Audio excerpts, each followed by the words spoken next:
আসসালামু আলাইকুম। এইচএসসি 2026-এর প্রিয় স্টুডেন্টরা, আজকে তোমাদের ইংরেজি প্রথম পত্রের প্রথম ক্লাস নিয়ে আসছি। এই ক্লাসের মধ্যে আমি মেইনলি তোমাদের ইংলিশ ফর টুডে বইয়ের সবচেয়ে গুরুত্বপূর্ণ যে প্যাসেজটা এই বছরের জন্য, এইচএসসি 26 সালের জন্য, সেই প্যাসেজটা আমি তোমাদেরকে পড়াবো। তো তোমাদেরকে আমি ওই ওয়েটাই শিখাবো, যে কোনো প্যাসেজ আসলে যাতে তোমরা আসলে কী করতে পারো, সলভ করতে পারো। একটা প্রশ্ন কীভাবে উত্তর করতে হয়, এমসিকিউ কীভাবে উত্তর করতে হয়, এবং কীভাবে করে একটা প্যাসেজের লাইনের অর্থ খুব সহজে বাংলায় বের করে ফেলতে হয়, সব কিছু তোমাদেরকে দেখাবো। তো চলো, তো ইন টোটাল কোন প্যাসেজগুলো তোমাদেরকে পড়াবো তার কিছু প্যাসেজ তোমাদেরকে চলো একটু দেখাই তোমাদের বইয়ে। এবার কোন প্যাসেজগুলো বেশি গুরুত্বপূর্ণ, আরও একটা ভিডিওতে আমি আরও কিছু পার্ট দেখাবো যেখানে থাকবে আরও গুরুত্বপূর্ণ কিছু প্যাসেজ, যেগুলো পড়লে এবার কমন পড়ার সম্ভাবনা অনেক বেশি।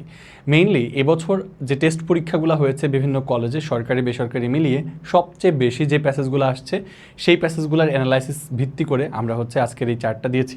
তো চলো আমরা দেখি যে কোন প্যাসেজগুলো আসলে বেশি ইম্পর্টেন্ট এবছর।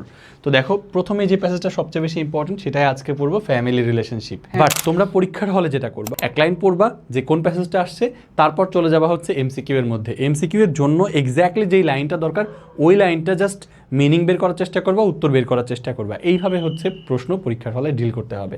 বাট আগে যখন পড়বো তখন আমরা প্যাসেজটা আগে বুঝতে হবে, পড়তে হবে। সো চলো আমরা এই প্যাসেজটা ভেঙে চুরে পড়ি।